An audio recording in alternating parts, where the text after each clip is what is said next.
अरे भगवान ने कहा ये तो सब गड़बड़ है, चल मेरा उपदेश सुन। अर्जुन बोला एकांत में उपदेश सुना जाता है, जहाँ चीत्कार क्रंदन मचा हो वहाँ उपदेश नहीं होता है, वहाँ उपदेश नहीं होता है, एकांत में उपदेश होता है। भगवान ने कहा अच्छा एक बात बता, संसार में एकांत कहाँ है? बोल। अर्जुन बोला जहाँ कोई ना हो वो एकांत। अच्छा एक बात बताओ, जितने लोग फांसी लगाते हैं कहाँ लगाते हैं फांसी? बोलो, सोचने की जरूरत है जरा। आप सब बुद्धिजीवी बैठे हो, आप कहोगे महाराज एकांत में, वहां एकांत है वो।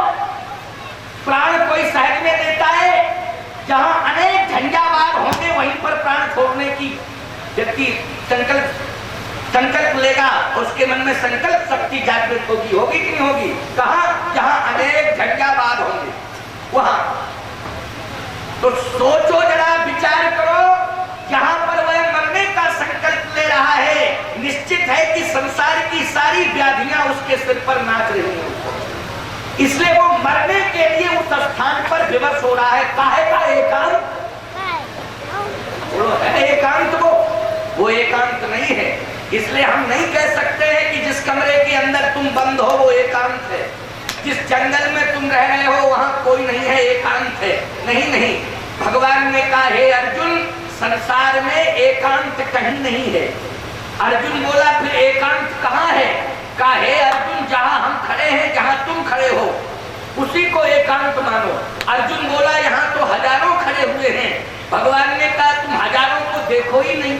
हे अर्जुन, जब जीव अपने जीवन में जिस क्षण अनेकताओं का अंत कर देता है, उसी क्षण उसके जीवन में एकांत हो जाता है और वही में उसे प्राप्त हो जाता है। यही मेरा उपदेश है, ये पहला उपदेश किया था। इसलिए सावधानी से सुनना। जनक भवन में रह करके भी निष्काम वैराग्य को स्थापित किए हैं, निष्कामता को स्थापित किए हैं। भले ही राज्य है, वैभव है, सब कुछ है, लेकिन निष्काम वैरागी के रूप में श्री जनक जी प्रतिष्ठापित हैं जनकपुर में। समझ गए हो कि नहीं?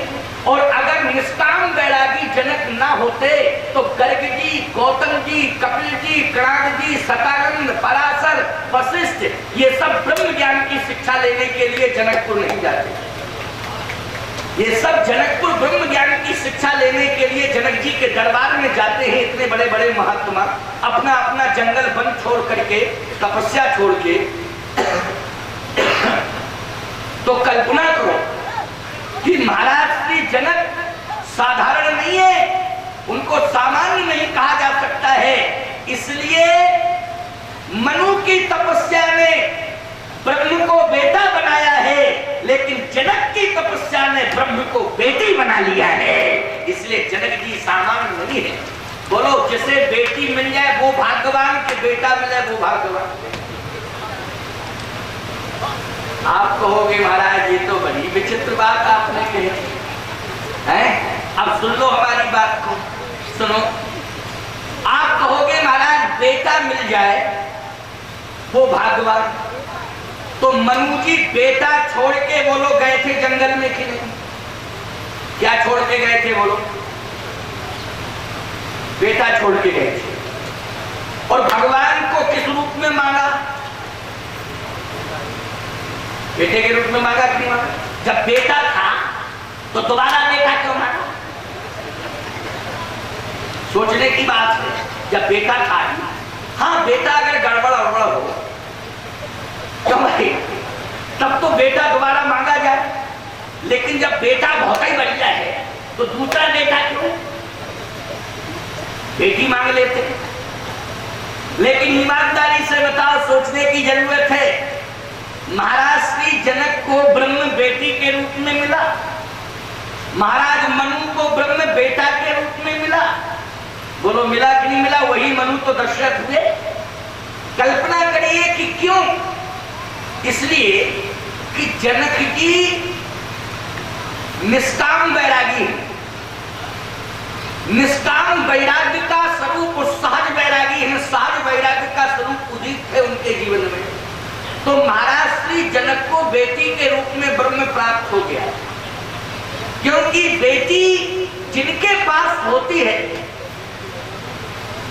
वो सामान्य नहीं होते, उनको साधारण नहीं समझना चाहिए। याद रखना, जिनके पास बेटी है वो साक्षात यज्ञ के स्वरूप हुआ करती है।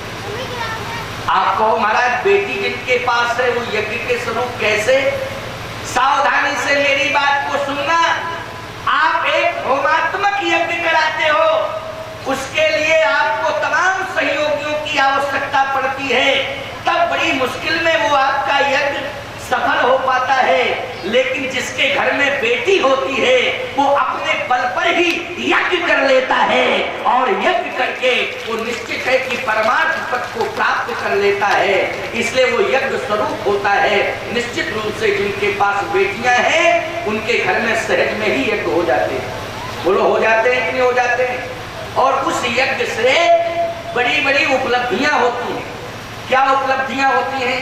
अच्छा बोलो, जितनी भी संसार में आप विद्वानों की उपलब्धियां देख रहे हो, वो जिन लोगों ने बेटी रूपी यज्ञ किया है उससे ही उन्हें प्राप्त हुई है कि नहीं हुई है? बोलो बोलो, हुई है कि नहीं हुई?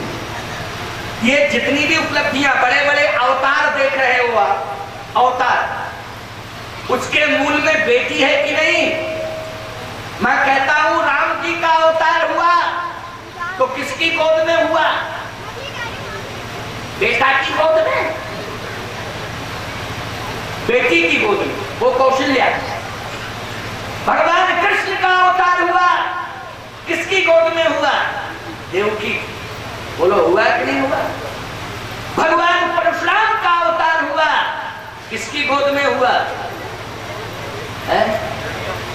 हाँ, रेणुका।